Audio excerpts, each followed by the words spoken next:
Hi there, Leo. Thank you for joining me for your monthly forecast for September.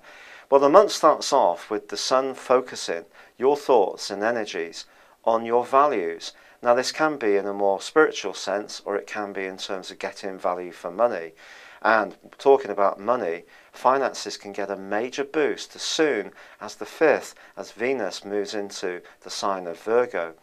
This very often, the change of Venus entering the second solar house can bring extra finance our way. So that's something to really look forward to and relish. But just a word to the wise, because in week 2, Venus does go face to face with Neptune, which could give you a tremendous desire to spoil someone that you encounter, perhaps somebody new, particularly from a romantic viewpoint, but perhaps you want to give them some kind of gift or make a major gesture.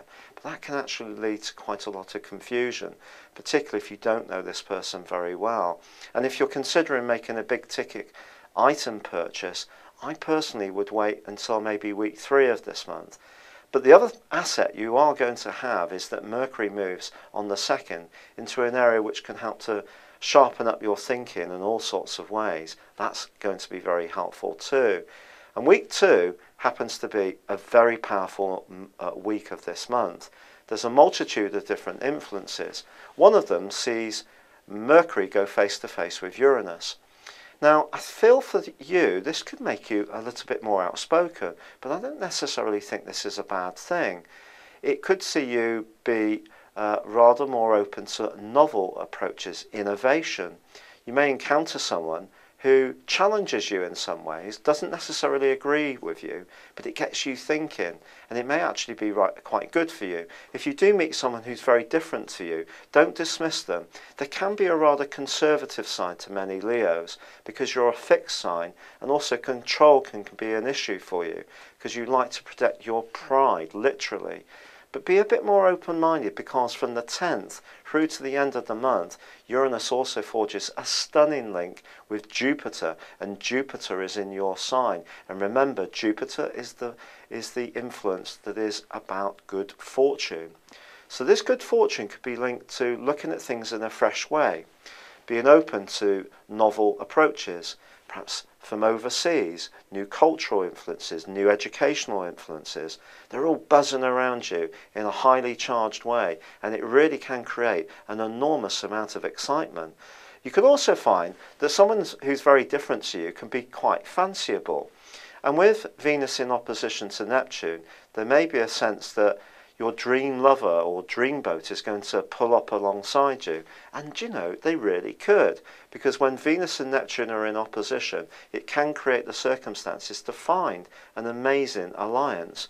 But equally, it can lead to a huge disappointment.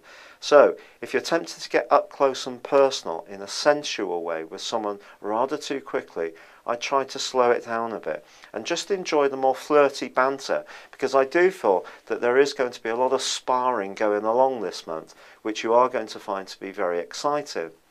Now, the full moon of the 8th does ask you to balance your books, so just be conscious of that. But by the 13th, well, Mars moves into just about the best part of your horoscope that it can occupy. Remember, Mars is about now. It wants it now. It's also about our ego. But moving into your sister fire sign of Sagittarius, it's going to give you a great deal more sex appeal, and it's also going to give you a sense of excitement. And there's something about you that wants to experience all sorts of areas of life, but immediately. So your zest for life is certainly going to rocket up in the middle of this month. And what's going to help it furthermore is on the 22nd, when the sun moves into the sign of Libra, joins up with Mercury. There's then a new moon in this area on the 23rd, and your mind is going to be absolutely going up loads of gears. And your desire for stimulation, repartee, and lots of wisecracking can also increase, but in a more serious way, your intellectual qualities are also going to be increased much more in the last 10 days of this month. Now, Pluto also goes direct. And if there has been some kind of health issue or work issue which has been quite laborious over the last 5.5 months, it can get a little bit lighter for you. So you've got that to look forward to. Now Mercury is going to be moving into a more reflective zone as the month comes to a close, but don't worry, Venus moves into an amazing one on the last day of the month, and there's so much for you to go for.